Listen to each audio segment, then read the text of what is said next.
Kajian Kitab.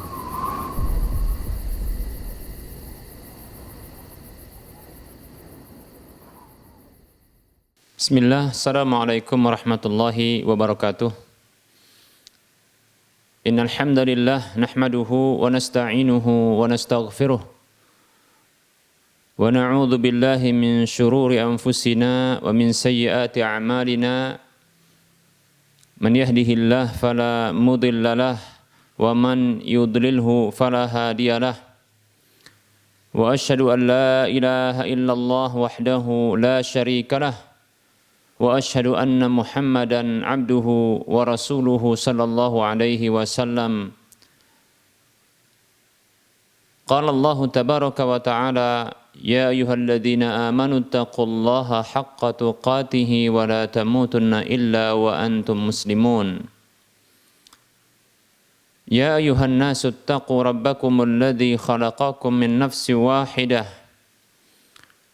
wa khalaqa minha zawjaha wa bassa minhuma rijalan katsiran wa nisaa'a wattaqullaha alladzi tasaaluna bihi wal arham innallaha kana 'alaikum raqiba.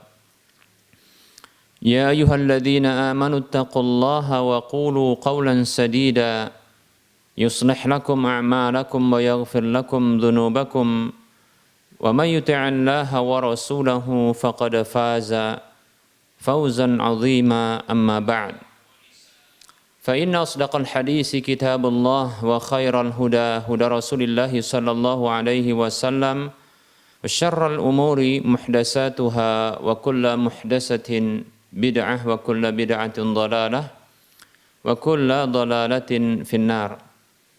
Para muslim, para hamba Allah rahimani wa rahimakumullah, alhamdulillah, bersyukur kita kepada Allah Subhanahu wa taala, zat yang telah memberikan berbagai kenikmatan dan kebaikan kepada kita. Salawat serta salam kita ucapkan untuk Nabi kita Muhammad sallallahu alaihi wasallam. Kita terus berharap kepada Allah Subhanahu wa taala agar kita dijadikan olehnya sebagai hambanya yang taat kepadanya dan taat kepada Rasulnya, lalu memasukkan kita ke dalam surganya. Amin ya rabbal alamin. Para muslim, para pemirsa Rosyad TV, para pendengar Radio Medan Mengaji di mana saja Anda berada, rahimani wa rahimakumullah. Kita akan lanjutkan pembahasan yang kita masih membahas tentang poros atau rukun dari ibadah. Yang ibadah ini merupakan salah satu dari hak Allah Subhanahu wa taala yang wajib bagi setiap hamba untuk mengarahkan hak Allah tersebut kepadanya, memberikan kepada Allah Subhanahu wa taala, tidak kepada yang lainnya. Dan ibadah itu ada 3 rukunnya. Yang pertama adalah cinta, yang kedua adalah rasa takut, dan yang ketiga adalah rasa harap. Para muslim rahimani wa rahimakumullah, rukun yang pertama telah kita bahas, yaitu cinta. Berikutnya kita akan sebutkan rukun yang kedua, yaitu rasa takut. Yaitu rasa takut kepada Allah Subhanahu wa taala. Gentarnya hati karena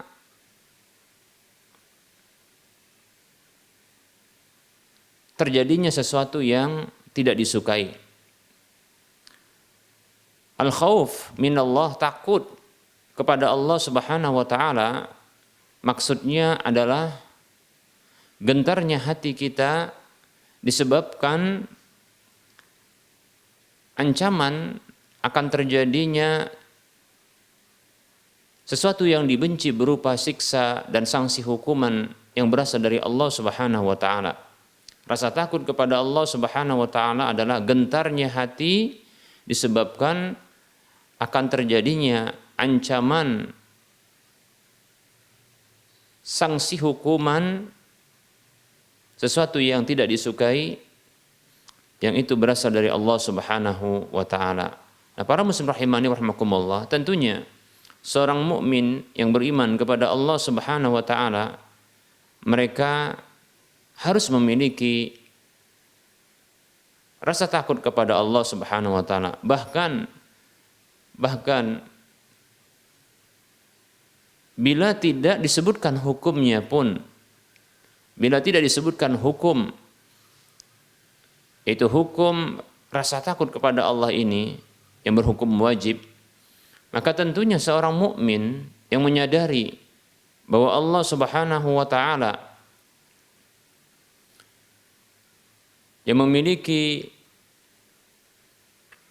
dan menguasai alam semesta, yang Allah Subhanahu wa taala menuntut dari para hamba agar dia ditaati, maka lebih-lebih Allah Subhanahu wa taala menyediakan bagi para hambanya yang sudi untuk mentaatinya balasan-balasan kebaikan. Sebaliknya Allah Subhanahu wa taala juga memberikan ancaman-ancaman bagi siapa saja dari hamba-hambanya yang durhaka dan membangkang dirinya. Allah Subhanahu wa taala syadidul iqab, zat yang keras siksanya, maka tentunya ini akan memunculkan rasa takut pada diri hamba beriman. Demikian para muslim rahimani wa rahimakumullah. Nah, oleh karenanya kesadaran ini akan memunculkan rasa takut. Lebih-lebih ternyata Allah Subhanahu wa taala mewajibkan hal tersebut. Allah Subhanahu wa taala berfirman di dalam surah Ali Imran ayat 175, Allah mengatakan a'udzu billahi minasyaitonir rajim fala takhafuhum wa khafuni in kuntum mu'minin. Janganlah kalian takut kepada mereka, namun takutlah kepadaku jikalau kalian benar-benar beriman. Dalam ayat ini Allah Subhanahu wa taala mengkaitkan keimanan dengan rasa takut. Bahkan kesempurnaan ya iman itu ketika ada rasa takut kepada Allah Subhanahu wa taala. Demikian. Bahkan Allah Subhanahu wa taala sebelumnya melarang adanya rasa takut, munculnya rasa takut kepada selain Allah Subhanahu wa taala. Kemudian Allah Subhanahu wa taala berfirman di dalam surah Al-Maidah ayat 44. Allah mengatakan a'udzu billahi minasyaitonir rajim fala takhshawun nasa wakhshawun. Dan janganlah kalian takut kepada manusia, namun takutlah kepadaku. Demikian. Allah larang untuk takut kepada manusia, lalu Allah perintahkan untuk takut kepadanya. Nah, para muslim rahimani rahimakumullah, ini bentuk pembatasan, yaitu rasa takut itu hanyalah kepada Allah Subhanahu wa taala. Tentunya rasa takut yang menghantarkan seorang hamba itu menghambakan dirinya kepadanya. Berikutnya Allah Subhanahu wa taala berfirman dalam surah Al-Baqarah ayat 40. Allah mengatakan a'udzu billahi minasyaitonir rajim wa iyaya farhabun, dan kepadakulah maka hendaknya kalian takut. Demikian. Nah, para muslim rahimani wa rahimakumullah, rasa takut kepada Allah Subhanahu wa taala itu bisa muncul dan semakin besar pada diri seorang hamba itu disebabkan beberapa hal atau berasal dari beberapa hal. Yang pertama adalah pengenalan seorang hamba kepada Allah Subhanahu wa taala, demikian pula sifat-sifatnya. Mengenal nama dan sifat-sifat Allah Subhanahu wa taala. Maka ini akan memunculkan rasa takut kepada Allah Subhanahu wa taala. Nah, maka siapa saja dari kalangan para hamba-hamba Allah Subhanahu wa taala yang mengenal dengan benar kepada Allah Subhanahu wa taala, mengenal dengan benar Allah Subhanahu wa taala, maka ini akan menghadirkan rasa takut kepada Allah Subhanahu wa taala. Bahkan orang tersebut akan menjadi orang yang paling takut kepada Allah Subhanahu wa taala. Oleh karenanya Nabi kita Muhammad sallallahu alaihi wasallam pernah bersabda, Inni atqakum lillahi wa akhsyakum lahu. Atau kama qala sallallahu alaihi wasallam, sesungguhnya aku adalah orang yang paling bertakwa kepada Allah ketimbang kalian, dan aku adalah orang yang paling takut kepada Allah Subhanahu wa taala ya ketimbang kalian. Demikian para muslim rahimani wa rahimakumullah. Karena memang Nabi kita Muhammad sallallahu alaihi wasallam adalah orang yang paling mengenal Allah Subhanahu wa taala, sehingga jadilah beliau orang yang paling bertakwa sekaligus orang yang paling takut kepada Allah Subhanahu wa taala. Para muslim rahimani wa rahimakumullah.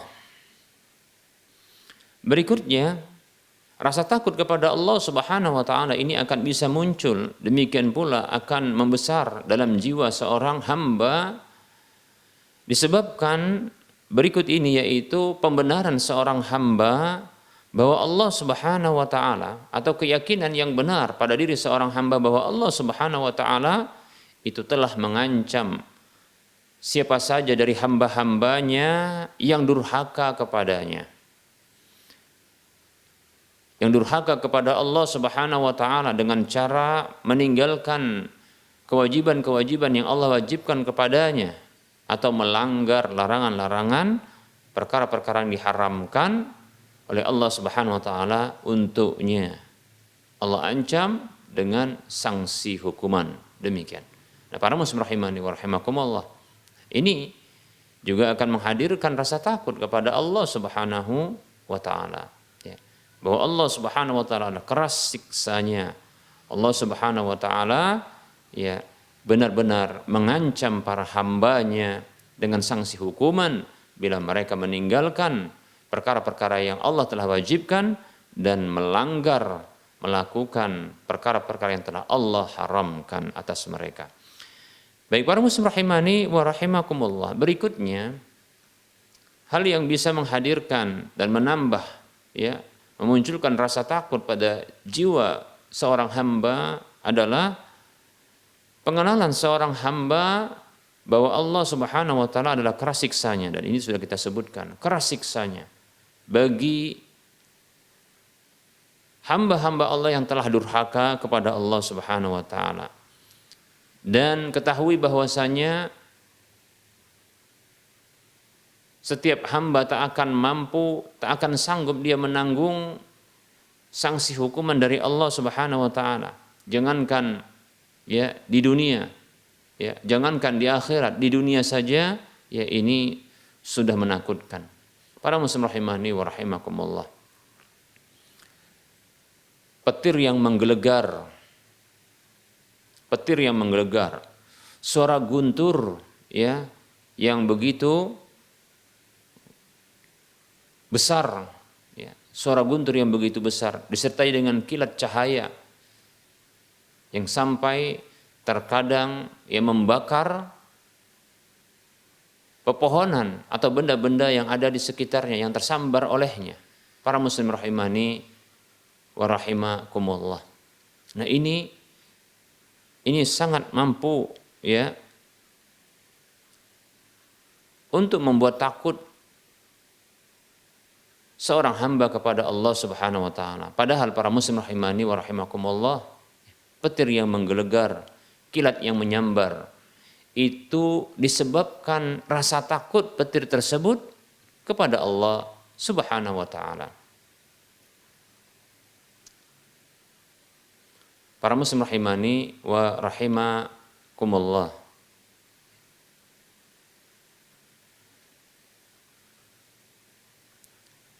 Rasulullah Shallallahu alaihi wasallam mengajarkan kepada kita, tatkala kita mendengar petir yang menyambar, kilat yang menyambar, ya, guntur yang menggelegar, kita dianjurkan oleh Nabi Shallallahu Alaihi Wasallam, diperintahkan oleh Nabi Shallallahu Alaihi Wasallam untuk membaca sebuah doa, Subhanalladzi yusabbihur ra'du bihamdihi wal malaikatu min khifatih.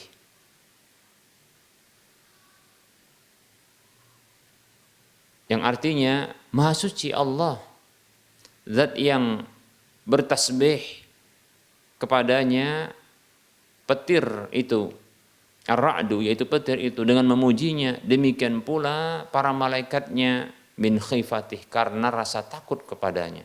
Perhatikan. Jadi ketika petir menyambar, ya, kilat menyambar, guntur yang menggelegar, demikian pula para malaikat. Ya. Ini mereka mendapatkan rasa takut kepada Allah. Itu adalah rasa takut kepada Allah Subhanahu wa taala.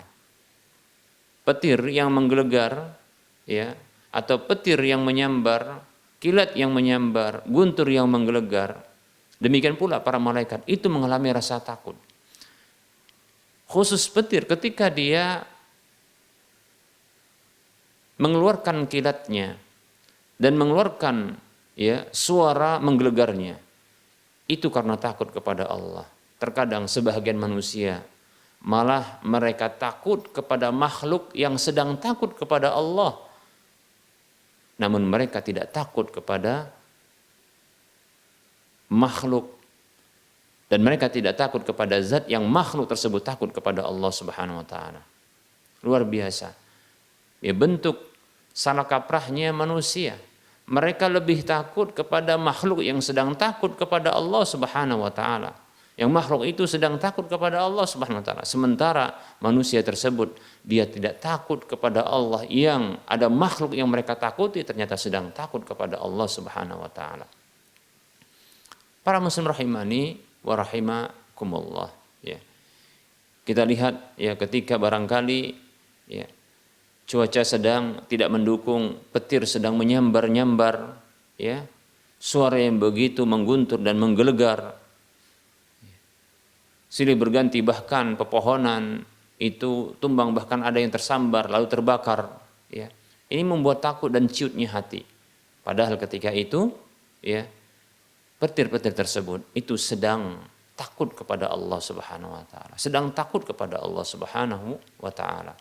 Malah kita takut kepada sang petir, tidak takut kepada Allah Subhanahu wa taala yang petir saja takut kepadanya. Nah, para muslim rahimahni wa rahimakumullah. Nah, ini yang bisa, ya, menghadirkan rasa takut, memunculkan rasa takut dan membesarkan rasa takut kepada Allah Subhanahu wa taala. Demikian. Nah, ini diantara contoh, ya, contoh rasa takut yang bisa muncul. Itu diantaranya dengan cara mengamati ayat-ayat syar'iyah, yaitu mengamati ayat-ayat syar'iyah, yaitu ayat-ayat yang terdapat di dalam, ya, wahyu Allah Subhanahu wa taala, yaitu Al-Qur'an maupun hadis Nabi sallallahu alaihi wasallam tentang ancaman yang Allah Subhanahu wa taala berikan kepada para hamba yang durhaka. Seperti itu. Contohnya seperti, ya, kisah-kisah umat terdahulu di mana Allah Subhanahu wa taala menceritakan mereka yang durhaka kepada Allah, lalu Allah Subhanahu wa taala siksa mereka. Demikian, ya.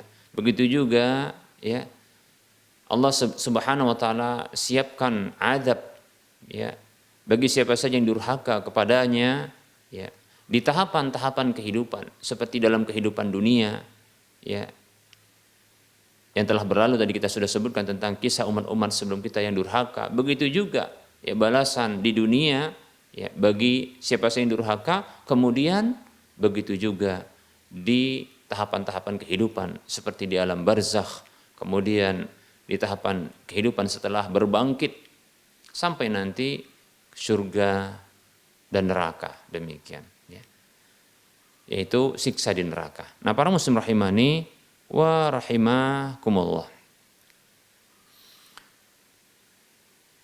Berikutnya bisa juga, ya, memunculkan rasa takut kepada Allah Subhanahu wa taala, dan semakin membesar rasa takut itu kepada Allah dengan memperhatikan ayat-ayat kauniyah.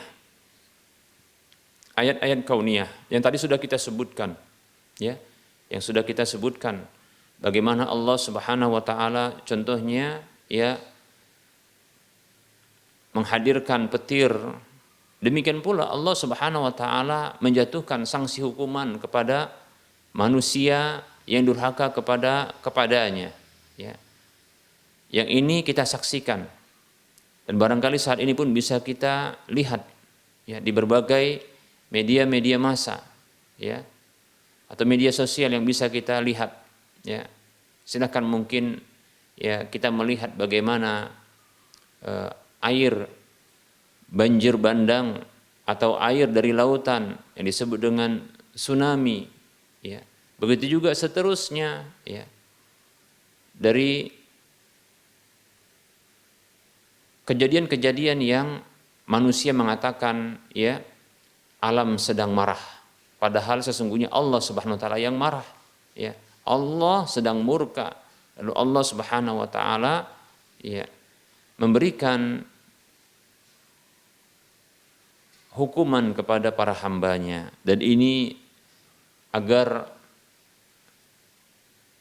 manusia yang lainnya yang ketika itu bisa menyaksikannya ini mengambil pelajaran darinya. Nah, para muslim rahimani wa rahimakumullah.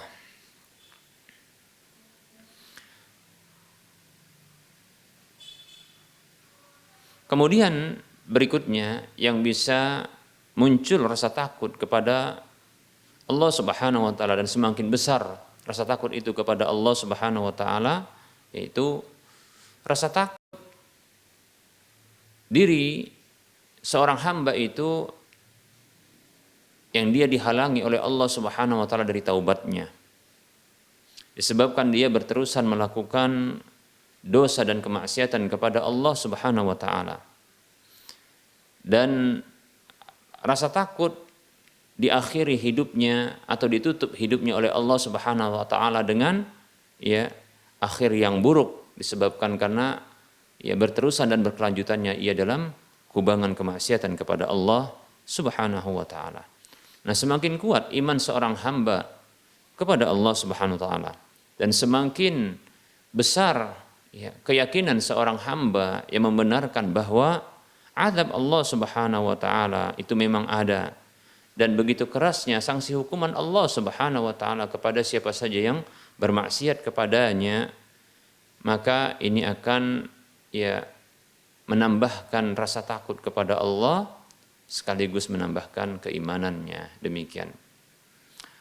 Oleh karenanya sebagian ulama mengatakan man kana billahi a'rafa kana minhu akhwafa, ya.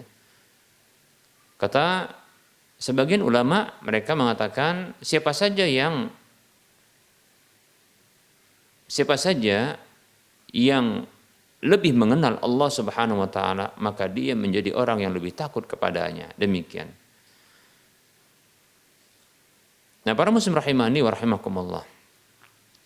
Namun perlu kita ketahui bahwasanya rasa takut, ya, rasa takut ini disebutkan oleh para ulama dengan beberapa hal. Yang pertama adalah rasa takut yang terpuji, ya, yaitu al-khauf al-mahmud, yaitu rasa takut yang terpuji. Kemudian ada rasa takut yang al-khauf al-madmum, rasa takut yang tercela. Rasa takut yang terpuji adalah rasa takut yang jujur, yang menghantarkan seorang hamba untuk dia semakin, ya, mentaati Allah Subhanahu wa taala dan menghindarkan dirinya dari kedurhakaan dan pembangkangan kemaksiatan kepada Allah Subhanahu wa taala. Demikian. Ini rasa takut yang terpuji. Adapun rasa takut yang tercela adalah rasa takut yang membuat seorang hamba, menghantarkan seorang hamba melampaui batasnya, sampai rasa takut ini membuat dirinya mengkafirkan saudara-saudara seimannya, seperti yang dilakukan oleh orang-orang Khawarij. Itu orang-orang yang mengkafirkan dosa-dosa besar, ya, mengeluarkan pelaku dosa besar dari keislaman dan keimanan, ya, sampai menghukumi mereka kafir, seperti itu. Karena rasa takut yang mereka, ya, miliki. Demikian. Atau rasa takut yang tercela adalah seperti rasa takut yang menghantarkan, ya, dirinya berputus asa kepada Allah Subhanahu wa taala, seperti sebagian orang yang dia begitu takutnya kepada Allah Subhanahu wa taala, ya, karena merasa bahwasanya Allah akan menyiksanya dan tidak akan menyisakan, ya, sedikit pun ya peluang untuk bisa kembali kepadanya, maka dia mengakhiri hidupnya dengan berbagai hal,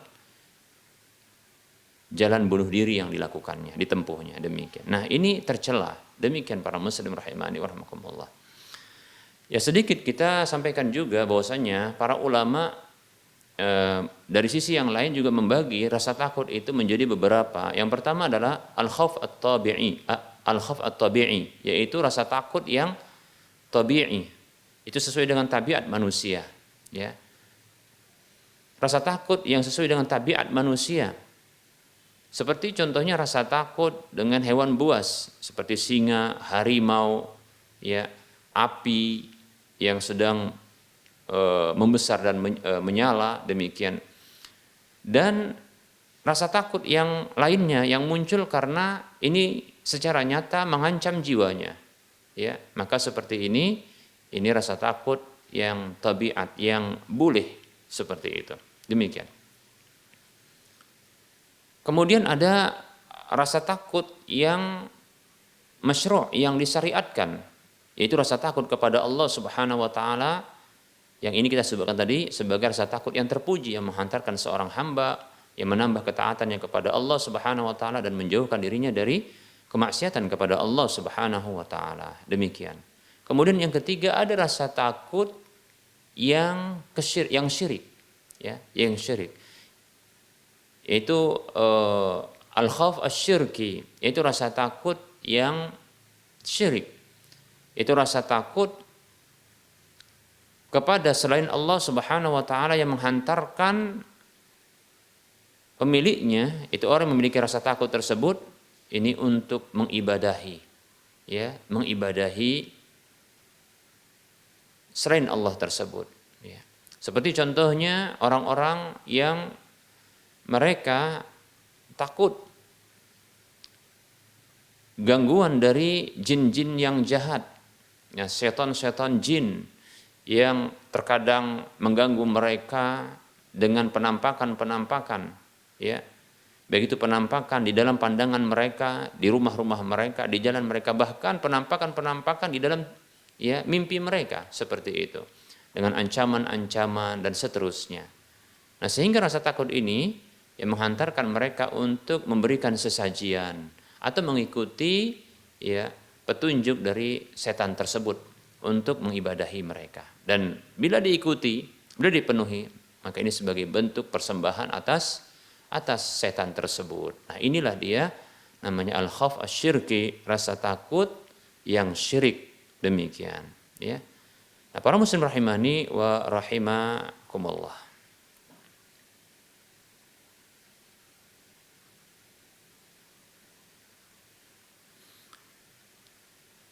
Pembagian rasa takut ini, ya, perlu diketahui oleh setiap muslim agar ia bisa mengidentifikasi apakah rasa takut yang dimilikinya ini benar atau keliru. Demikian para muslim rahimani wa rahimakumullah. Kita contohkan rasa takut yang barangkali ini real, ya, butuh juga kita butuh kita jelaskan. Rasa takut kepada hantu, ya, rasa takut kepada hantu, demikian. Mungkin sebahagian dari manusia ada yang mereka memiliki rasa takut, seperti contohnya rasa takut untuk melewati jalanan yang sepi di malam hari, rasa takut, ya, ketika bersendirian di rumah, ya, atau rasa takut ke kamar mandi, ya, atau rasa takut ketika kegelapan, demikian. Baik para muslim rahimani wa rahimakumullah. Nah, ini bisa jadi penyebabnya berbeda-beda. Ya, kalau kita katakan tadi rasa takut ketika berada atau ketika melewati jalan yang sepi di malam hari, maka tentunya ini dirinci. Bisa jadi faktornya adalah mungkin rasa takut kepada manusia yang bisa jadi berbuat jahat, ya, melakukan kezaliman kepada dirinya, bisa jadi mengambil hartanya, bahkan mungkin melukai tubuhnya, menghilangkan nyawanya, demikian bisa jadi. Namun bila rasa takut itu disebabkan oleh hantu. Apa itu hantu? Ya, ya mungkin sedikit kita berikan definisi bagi hantu. Hantu adalah ya setan jin yang bergentayangan menakut-nakuti manusia. Ya, dengan merubah wujudnya kepada wujud yang lainnya. Demikian. Ya, inilah disebut dengan hantu. Demikian. Baik, di beberapa tempat maka berbeda-beda bentuk hantu ini.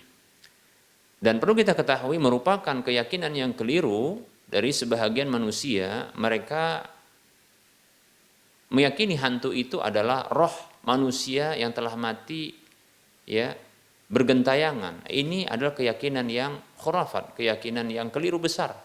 Demikian. Ya. Karena disebutkan ya bahwasanya Rasulullah Shallallahu Alaihi Wasallam beliau menafikan adanya kebangkitan ruh, kebangkitan ruh itu bergentayangan di alam dunia.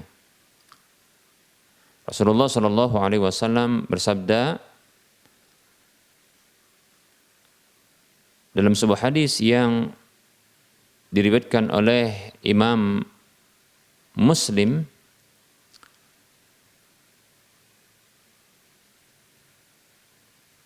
dengan nomor urut hadis 2220, beliau mengatakan la adwa wala safra wala hammata.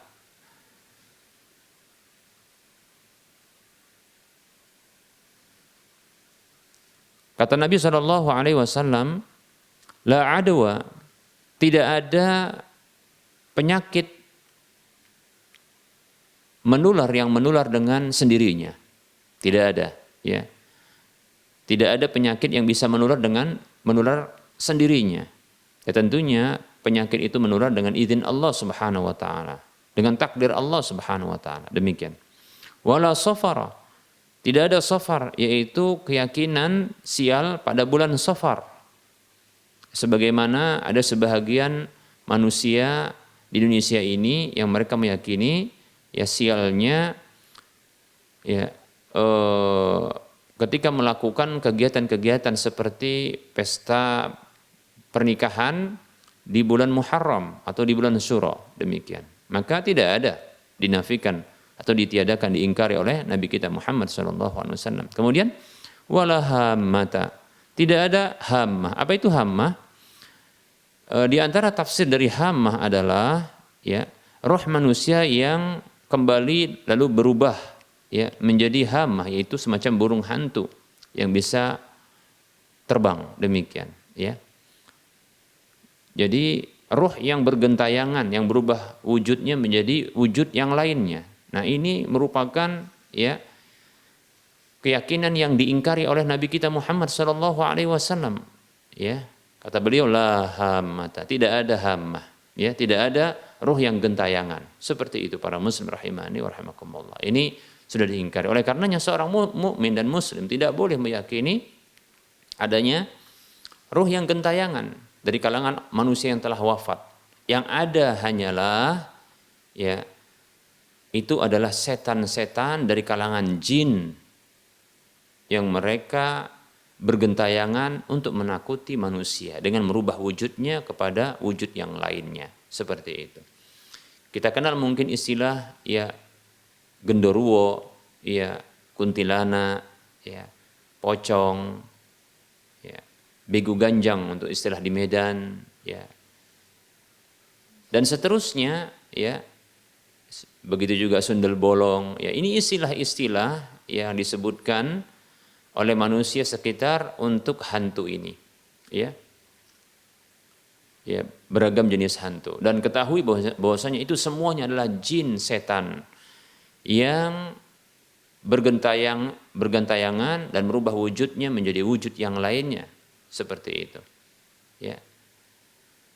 dan fungsinya adalah untuk menakut-nakuti manusia. Bila telah takut nantinya ya dia akan ya bisa memperbudak manusia. Nah, para muslim rahimani rahimakumullah, ini trik ya syaitan, memang demikian. Sesungguhnya ada kesamaan trik itu dengan yang dilakukan oleh orang-orang zalim, ya, orang-orang zalim. Yaitu terlebih dahulu melakukan teror. Teror terlebih dahulu, ketika takut maka ya setelah itu baru menguasai. Seperti itu. Karena sesungguhnya ini memang triknya syaitan, ya. Demikian, ya. Baik para muslim rahimani wa rahimakumullah. Nah, bagaimana rasa takut kepada hantu ini? Nah, para muslim rahimani wa rahimakumullah, kita sedikit merinci. Ketahui bahwasanya rasa takut kepada syaitan ini, ya, ini bisa jadi di awal sekali itu adalah rasa takut yang bersifat tabi'i, ya, rasa takut yang bersifat tabi'i. Mengapa demikian? Dikarenakan syaitan ini muncul, ya, muncul di hadapan manusia dengan bentuk yang tidak biasa dilihat oleh manusia. Demikian. Dan ini sangat wajar memunculkan rasa takut, ya, di awal, ya. Sebagaimana contohnya, ya, ketika muncul tiba-tiba, ya, hewan, ya, seperti contohnya ular, begitu juga mungkin kucing, ya, mungkin anjing juga demikian, tiba-tiba menghadang begitu, ya, lebih-lebih singa dan hewan-hewan buas yang lainnya. Nah, ini sangat memungkinkan untuk munculnya rasa takut, dan ini wajar. Ini sesuai dengan tabiat manusia. Demikian, ya. Namun untuk berikutnya, bila mengetahui ternyata contoh yang muncul itu adalah ya genderuwo contohnya, atau contohnya kuntilanak, atau sundel bolong, ya, atau pocong contohnya. Setelah mengetahui bahwasanya oh ini adalah ya pocong dan seterusnya, dan dia meyakini, dan kita harus meyakini bahwa itu adalah syaitan jin yang muncul bergentayangan itu untuk menakut-nakuti manusia agar nanti kita bisa ditaklukkannya, demikian, ya. Maka rasa takut ini yang tabiat ini awalnya tidak boleh dipelihara seterusnya, ya. Mengapa demikian? Ketahuilah bahwasanya sesungguhnya, ya, itu adalah tipu daya jin, tipu daya syaitan. Dan ketahui bahwasanya tipu daya syaitan ini sangatlah lemah, ya, sangatlah lemah. Allah sendiri yang mengatakan, mengkabarkan kepada kita, Allah sendiri mengatakan kepada kita bahwasanya tipu daya syaitan itu sangatlah lemah. Allah Subhanahu wa taala berfirman dalam surah An-Nisa ayat 76, Allah mengatakan inna kaida syaitani kana dha'ifa, sesungguhnya tipu daya syaitan itu ya sangat lemah, ya, lemah sekali. Demikian para muslim rahimani wa rahimakumullah. Oleh karenanya, ya, syaitan yang dia merubah bentuknya, dan itu memang kemampuan yang Allah Subhanahu wa taala berikan kepada jin syaitan, ya, untuk bisa dia merubah bentuk, ya, dari satu bentuk kepada bentuk yang lain. Bahkan dalam satu hadis, ya, Abu Hurairah radhiyallahu anhu, ya, itu pernah menangkap pencuri, ya, dari kalangan jin, dan itu bisa ditangkap, ya, seperti itu. Demikian para muslim rahimani wa rahimakumullah. Demikian pula dalam satu riwayat, walaupun diperselisihkan oleh para ulama, bahwasanya ada salah seorang sahabat yang bisa menangkap syaitan jin yang berubah bentuk menjadi gajah, dan seperti itu, ya. Dan seterusnya para muslim rahimani wa rahimakumullah, ya.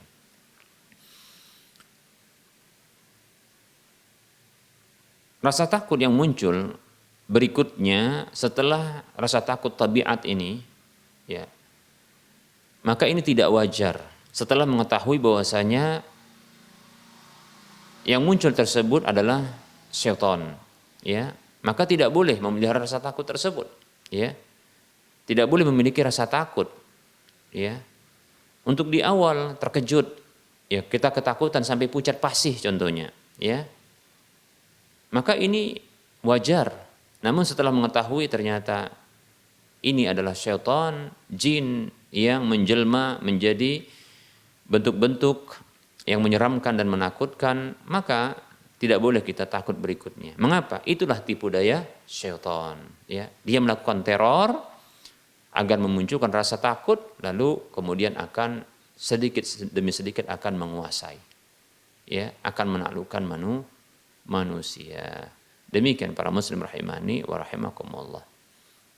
Dan tidak boleh juga kita ya takut ya kepada jin syaitan setelah kita mengetahui itu adalah jin syaitan, ya.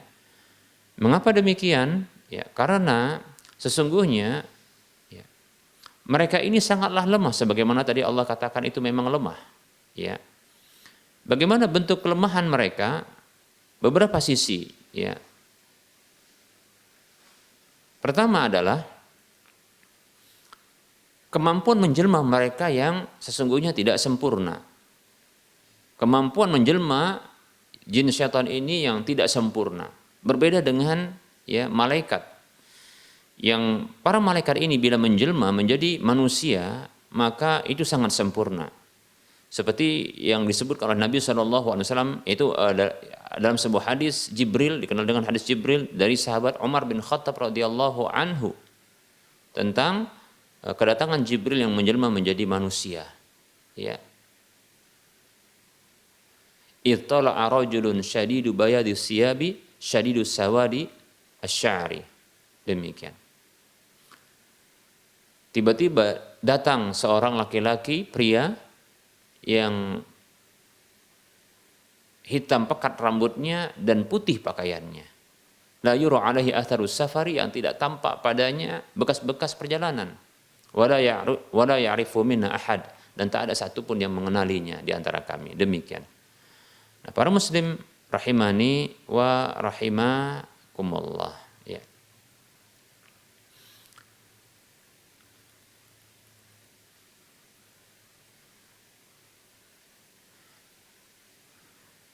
Nah, para muslim rahimani wa rahimakumullah, ini bentuk kelemahan syaitan, ya. Ini bentuk kehebatan malaikat dalam menjelma. Berbeda halnya dengan syaitan, ketika dia menjelma, maka terdapat kekurangan pada dirinya ketika menjelma. Ya. Ketika menjelma. Maka kita dapatkan ketika dia menjelma menjadi satu bentuk, itu sangat menakutkan, ya. Seperti contohnya kakinya tidak menginjak tanah, ya, mungkin anggota tubuhnya tidak sempurna dan seterusnya, yang sesungguhnya itu menunjukkan kelemahan dirinya, diri syaitan tersebut, karena dia tidak sempurna dan tidak mampu untuk sempurna di dalam menjelma. Demikian, seperti itu, ya. Nah, ini pula yang membuat potensi, ya, memunculkan potensi rasa takut, ya, menjadi potensi untuk memunculkan rasa takut pada diri manusia. Padahal kalau disadari itu menunjukkan kelemahan, ya, jin syaitan tersebut. Demikian para muslim rahimani wa rahimakumullah. Baik, ya. Nah, ini dia. Selain tadi firman Allah Subhanahu wa taala yang mengatakan inna kaidas syaitani kana dha'if. Sesungguhnya tipu daya syaitan itu sangat lemah. Berikutnya, ya, yang menunjukkan lemahnya jin syaitan tersebut dan tidak boleh kita takut kepadanya adalah ternyata jin syaitan ini dengan ucapan berupa zikir, bacaan, ya, itu takut. Demikian. Seperti contohnya bila disebutkan nama Allah Subhanahu wa taala, ya, maka jin syaitan tersebut akan mengecil. Disebutkan dalam sebuah hadis yang diriwayatkan oleh Imam Abu Daud dengan nomor urut hadis, ya, 4982 dalam kitab, ya, sunannya, Dari salah seorang perawi hadis, itu dari Abu Al-Malih, dari seorang sahabat Nabi SAW yang ia menceritakan, kuntu radifan Nabi SAW, dahulu aku pernah dibonceng oleh Nabi SAW.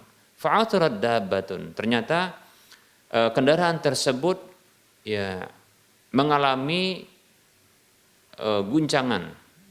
Ya, disebutkan dalam satu riwayat adalah atau ditafsirkan dalam satu tafsiran, dan makna dari asurat ini adalah kendaraan tersebut, tunggangan tersebut mengangkat kaki, ya, sehingga ini menyebabkan ya kaki depannya terangkat begitu ya, sehingga jatuhnya orang yang berada di atasnya karena secara tiba-tiba, ya demikian. Atau yang jelas membuat ya terganggunya orang yang berada di atas tunggangan tersebut, demikian. Ya. Sahabat yang mengisahkan atau sahabat yang menceritakan kisah ini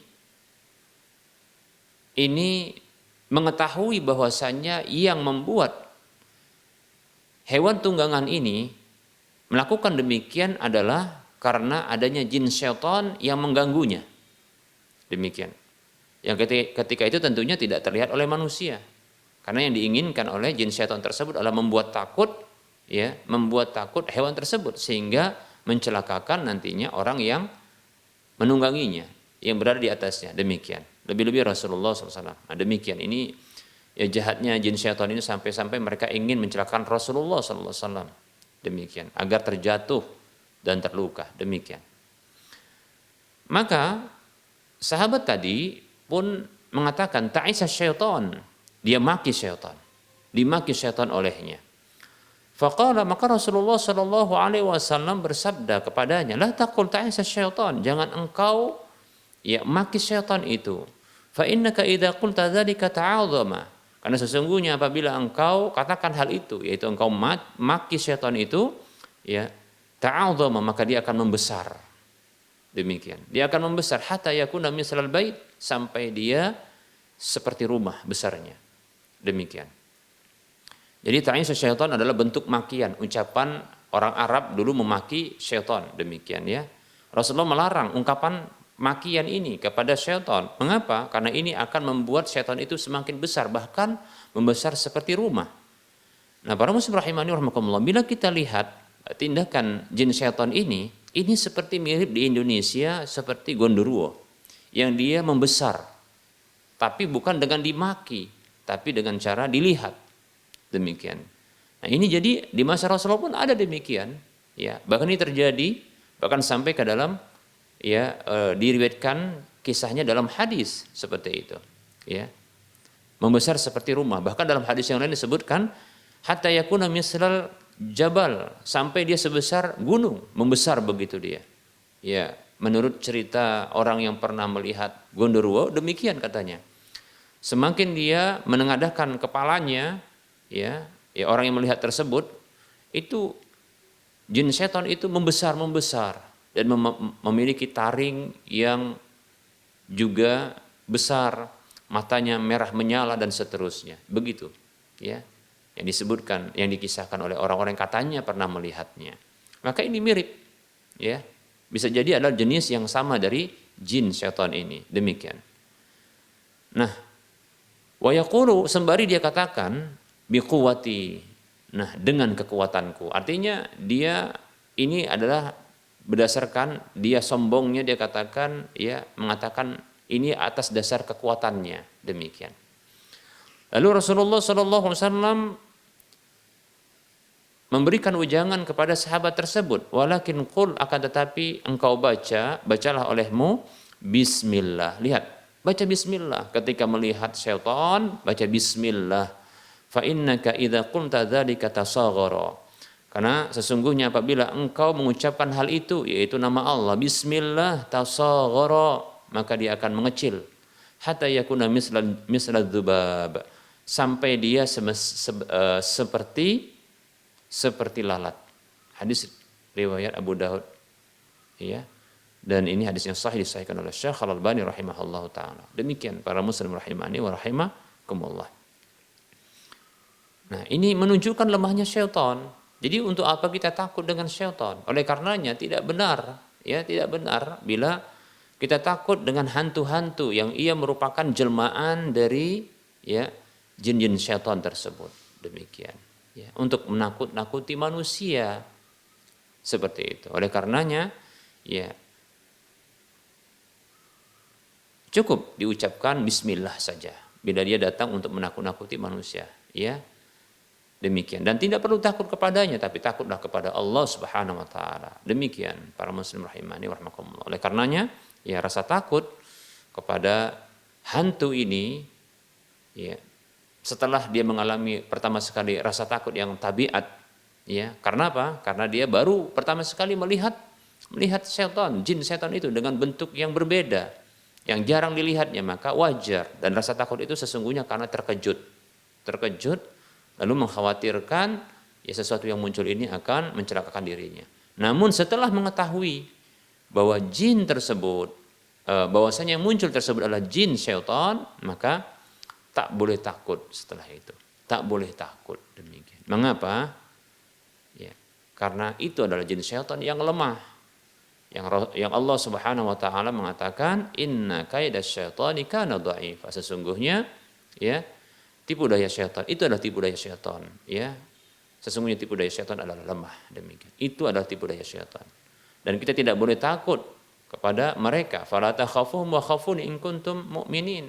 Janganlah kalian takut kepada mereka, namun takutlah kepadaku jikalau kalian benar-benar beriman, seperti itu. Lebih-lebih dia sangat lemah. Bahkan itu menunjukkan ketika dia ya tidak mampu berubah menjelma menjadi manusia secara utuh dan yang sempurna, maka ini menunjukkan kelemahannya, bukan menunjukkan ya kehebatannya, seperti itu. Begitu juga ternyata dia mengalami kelemahan, jin syaitan ini mengalami kelemahan ketika berhadapan dengan nama Allah Subhanahu wa taala, bismillah, seperti itu. Lebih-lebih ya bismillah ini ketika dia sebutkan maka tidak akan bisa mencelakai, ya tidak akan bisa ya dicelakai oleh sesuatu apapun.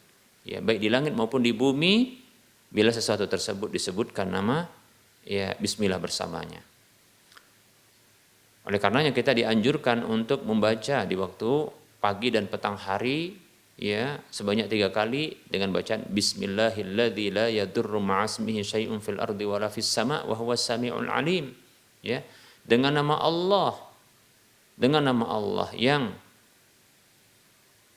tak akan bisa mencelakai sesuatu yang disertai ya namanya apa saja yang ada di langit dan di bumi, tak akan bisa mencelakai. Ya. Dan dia Maha mendengar lagi Maha mengetahui, demikian. Nah, para muslim rahimani wa rahimakumullah. Nah, ini barangkali beberapa hal yang cukup bagi kita sebagai bekal ya untuk tidak perlu takut dengan syaitan. Walaupun di awal-awal ketika kemunculan jin syaitan itu yang gentayangan ya yang hadir secara tiba-tiba dan mendadak begitu ya ini memunculkan rasa takut, dan itu wajar ya karena rasa takut itu muncul ya karena melihat sesuatu yang jarang dilihat, bahkan mungkin mengerikan ya bahkan menakutkan, wajar ya. Namun setelah menyadari bahwasanya itu adalah jin syaitan, maka tidak perlu takut walaupun bersendirian, walaupun mereka banyak ya. Mengapa? Senjata ya bismillah. Bahkan dalam satu riwayat ya disebutkan bahwa ya ayat kursi sebagaimana dalam hadis Abu Hurairah radhiyallahu anhu, ayat kursi tersebut ini bisa menjadi pengusir syaitan. Begitu juga surah Al-Baqarah itu bisa menjadi pengusir syaitan dari rumah, demikian. Kata Nabi SAW, la taj'alu buyutakum maqabira fa inna syaitana yanfiru minal baiti alladhi tuqra'u fihi suratul Baqarah.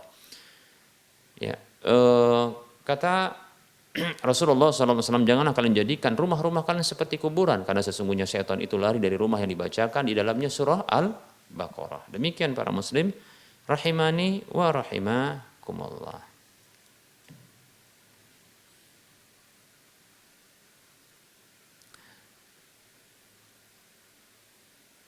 Baik, para muslim rahimani wa rahimakumullah.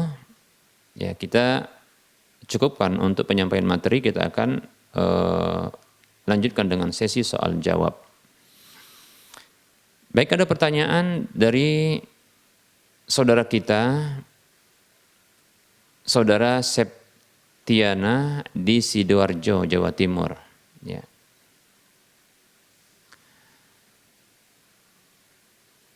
Beliau bertanya, Assalamualaikum warahmatullahi wabarakatuh, Ustaz Abu Alia. Semoga Allah memberi hidayah pada kaum muslimin di penjuru negeri, amin. Ustaz, cara memperbaiki hubungan dengan manusia kan dengan cara memperbaiki hubungan sama Allah terlebih dahulu. Ya. Tapi saya belum tahu cara memperbaiki hubungan dengan Allah itu seperti apa dan dimulai bagaimana. Mohon penjelasannya Ustaz. Barakallahu fiikum wa fiik barakallah. Jazakumullahu khaira wa anta fajazakallahu khaira. Waalaikumsalam warahmatullahi wabarakatuh. Hablu minallah wa hablu minan nas. Ya. Hubungan ya hubungan seorang hamba kepada Allah, hubungan ya seorang hamba ya dengan hamba Allah yang lainnya, demikian. Memang betul bahwasanya terlebih dahulu seorang hamba dia memperbaiki hubungannya kepada Allah Subhanahu wa taala, lalu kemudian dia memperbaiki ya hubungannya kepada sesama. Sesungguhnya hal ini juga bisa bersamaan. Namun tentunya para muslim rahimani wa rahimakumullah ya ini dilihat kondisi tentunya. Nah, apabila dia telah bagus hubungannya dengan manusia namun dia belum kenal kepada Allah, maka setelah itu dia perbaiki hubungannya dengan ya Allah Subhanahu wa taala. Apabila dia seorang yang telah bagus hubungannya dengan Allah Subhanahu wa taala, maka itu menuntut dia untuk ya memperbaiki hubungan dengan hamba-hamba Allah Subhanahu wa taala. Demikian ya. Ini bersamaan ya. Hanya saja bila ya belum ada perbaikan di masing-masing hubungan tersebut, maka dimulailah ya. Kalau dilihat dari sisi urgensi dan kepentingan, maka tentunya ya perbaikan seseorang hamba terhadap hubungannya kepada Allah Subhanahu wa taala, maka ini lebih diutamakan, ini lebih dikedepankan, karena ini akan berikutnya menghantarkannya untuk bisa memperbaiki hubungannya ya dengan sesama hamba-hamba Allah Subhanahu wa taala. Demikian. Lalu bagaimana memperbaiki hubungan ya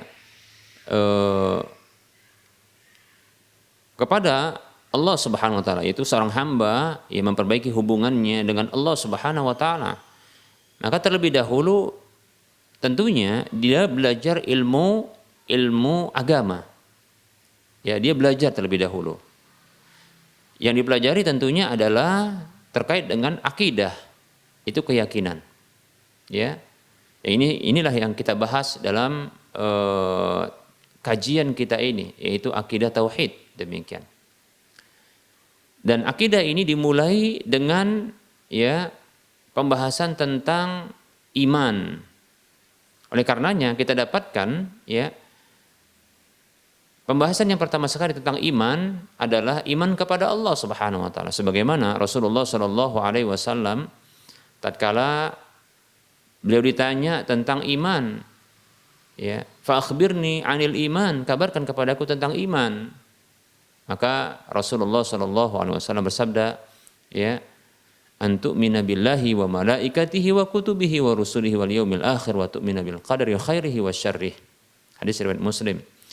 Yaitu engkau beriman kepada Allah terlebih dahulu, itu iman kepada Allah.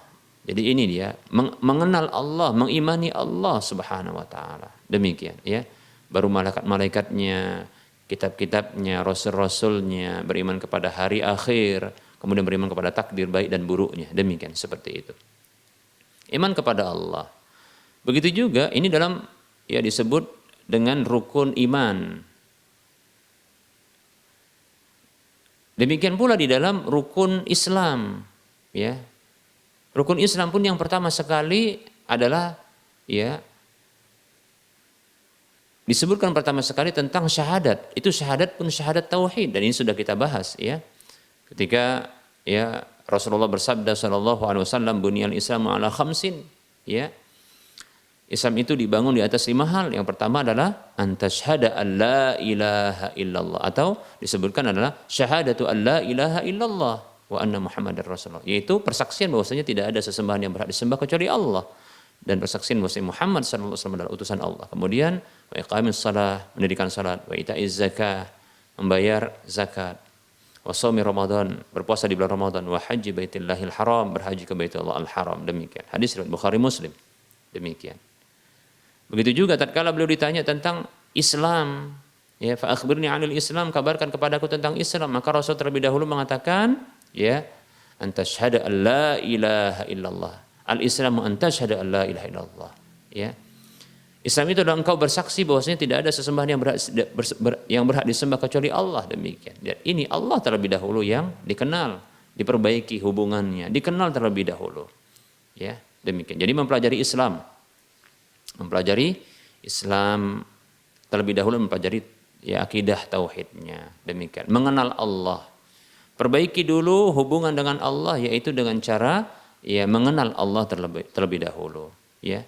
Beriman kepada Allah Subhanahu wa taala itu mencakup 4 hal. Pertama adalah beriman dengan keberadaan Allah, wujud Allah. Kemudian yang kedua beriman kepada ya rububiyah Allah, yaitu keesaan Allah di dalam perbuatan-perbuatannya. Kemudian beriman kepada uluhiyah Allah, yaitu mengimani tentang keesaan Allah di dalam hak ibadah kepadanya. Kemudian yang terakhir adalah beriman kepada nama dan sifat Allah, yaitu mengimani bahwa Allah memiliki nama-nama dan sifat-sifat yang Allah telah tetapkan ya, dan di dalam Al-Qur'an, begitu juga lewat lisan Rasulullah sallallahu alaihi wasallam, ya, tanpa mengingkarinya, tanpa menyamakannya dengan makhluk, tanpa membayangkan bentuknya, dan tanpa memalingkan maknanya kepada makna yang tidak diinginkan oleh Allah dan Rasulnya. Demikian, seperti itu. Ya. Nah, baru setelah itu, ya, memperbaiki hubungan dengan Allah Subhanahu wa taala. Setelah mengenal Allah Subhanahu wa taala, baru setelah itu mengarahkan ibadah kepada Allah semata. Demikian. Ya.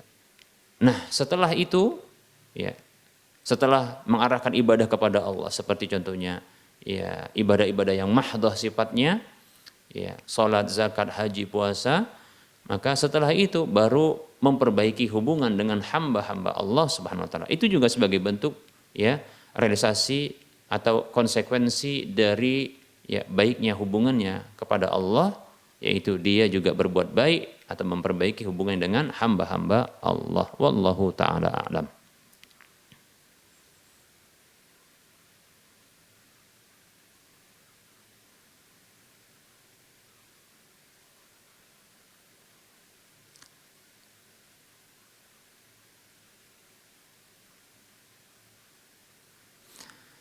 Baik, ada pertanyaan dari saudara kita. Assalamualaikum Ustadz.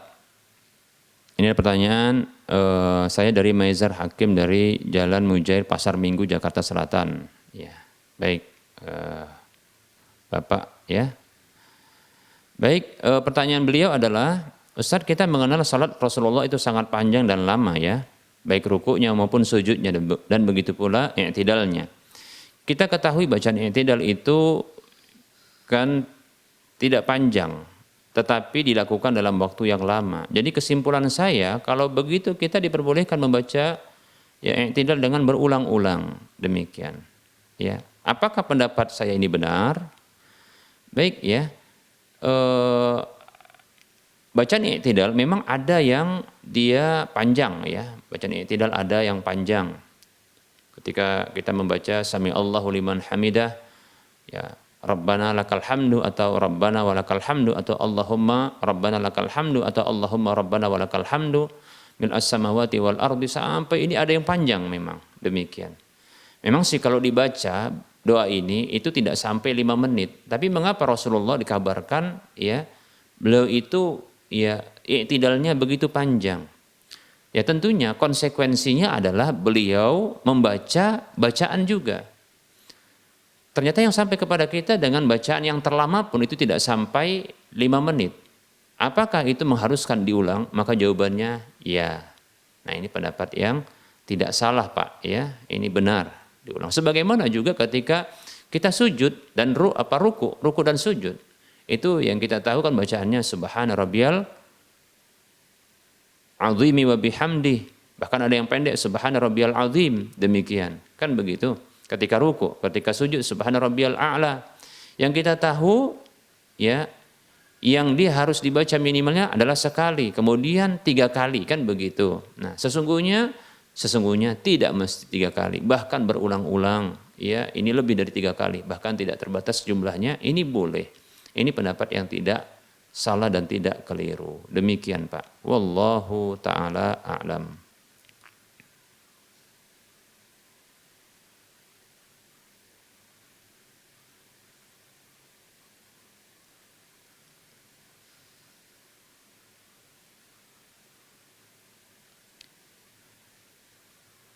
Baik, ada pertanyaan berikut ini. Assalamualaikum Ustadz.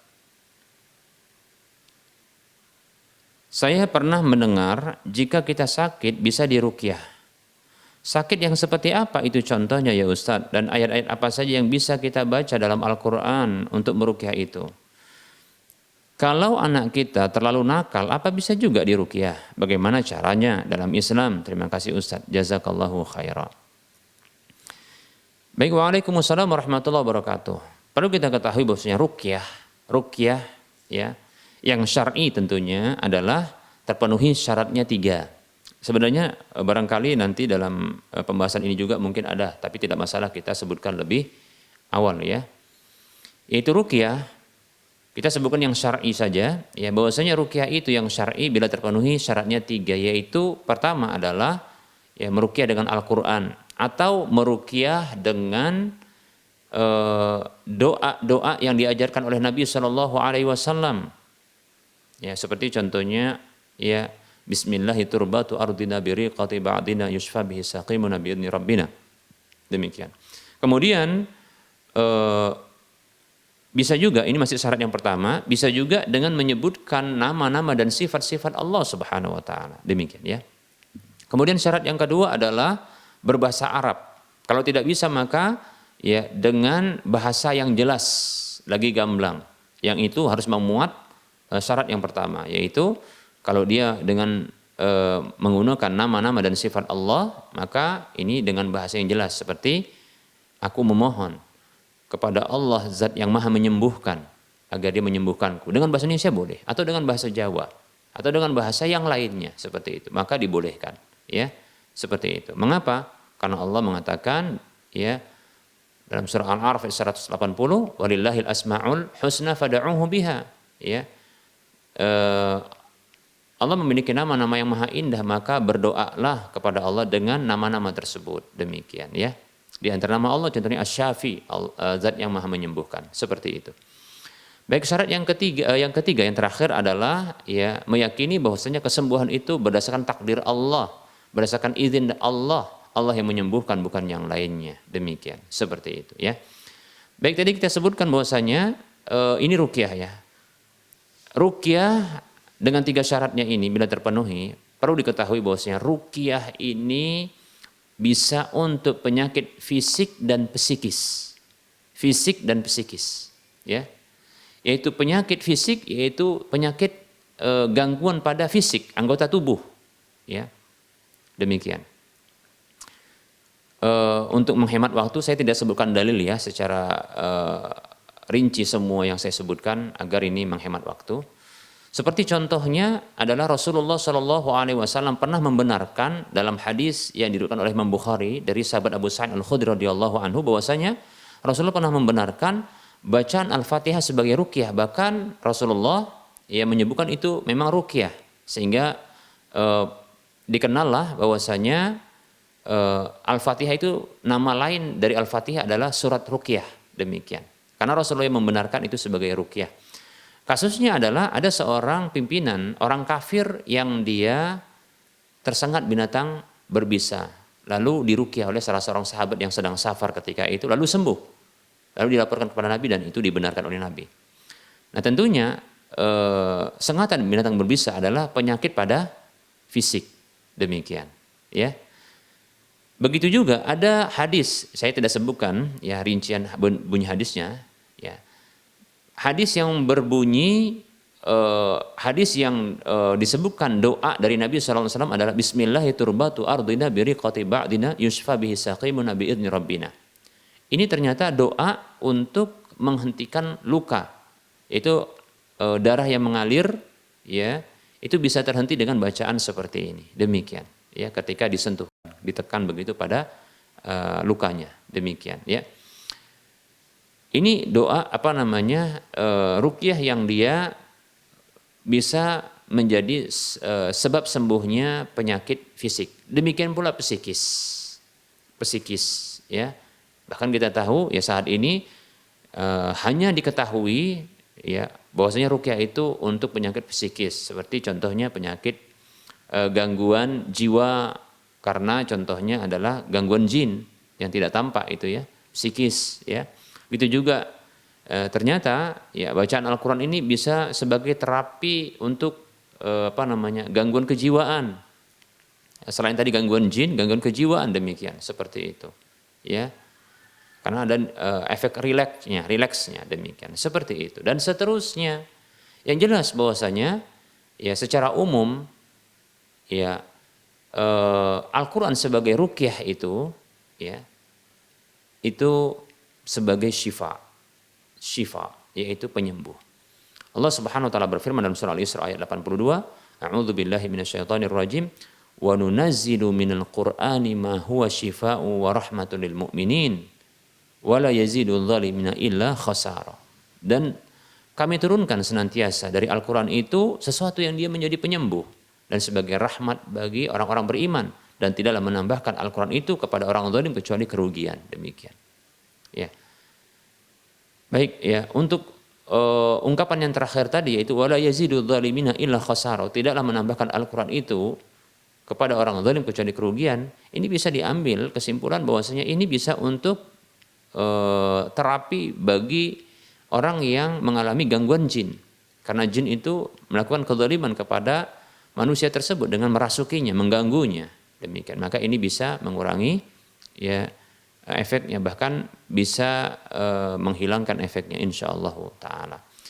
Nah, syifa disebutkan oleh Allah tersebut dalam surah Al-Isra ayat 82 ini berlaku umum ya, syifa ya berlaku apa saja, untuk penyakit apa saja, fisik maupun psikis. Nah, insya Allah bisa. Terkait dengan anak yang nakal, apakah itu bisa diruqyah? Saya condong anak yang nakal ini bukan dia diruqyah dengan Al-Quran, tapi dia diajari baca Quran, begitu, ya.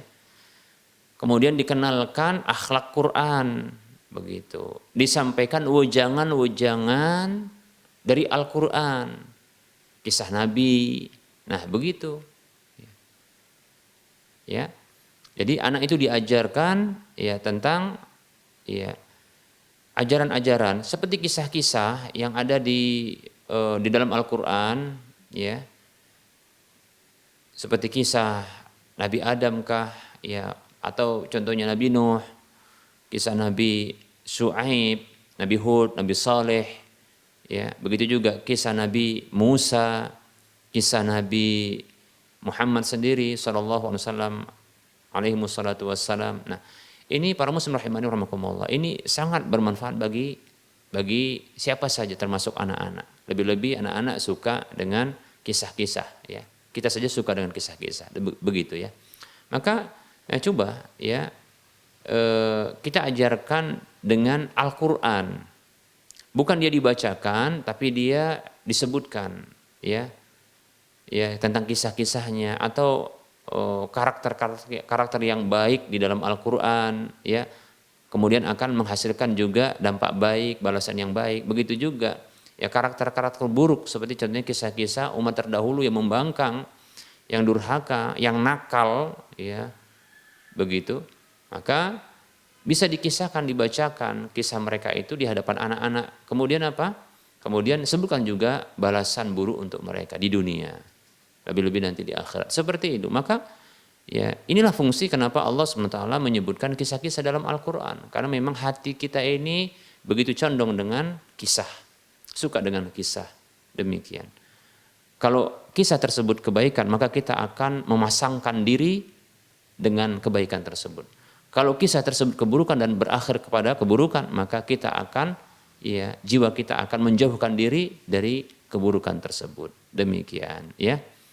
Seperti itu. Boleh juga, ya, contohnya sang anak tersebut, ya, di rumah contohnya, ya, diputarkan murotal Al-Qur'an sembari, ya, dihindarkan suara gaduh, begitu jangan berbicara ketika diputar murotal Al-Qur'an, sehingga rumah tersebut pun, ya, bisa menghilangkan keburukan-keburukan. Lebih-lebih, ya, surah Al-Baqarah yang diputar, ya, paling tidak ini akan mengusir syaitan, insyaallah taala, sebagaimana yang kita sudah sebutkan hadisnya. Seperti itu, ya. Demikian. Nah, ini bisa dilakukan. Nah, bukan musik yang diputar. Demikian, ya. Wallahu ta'ala a'lam.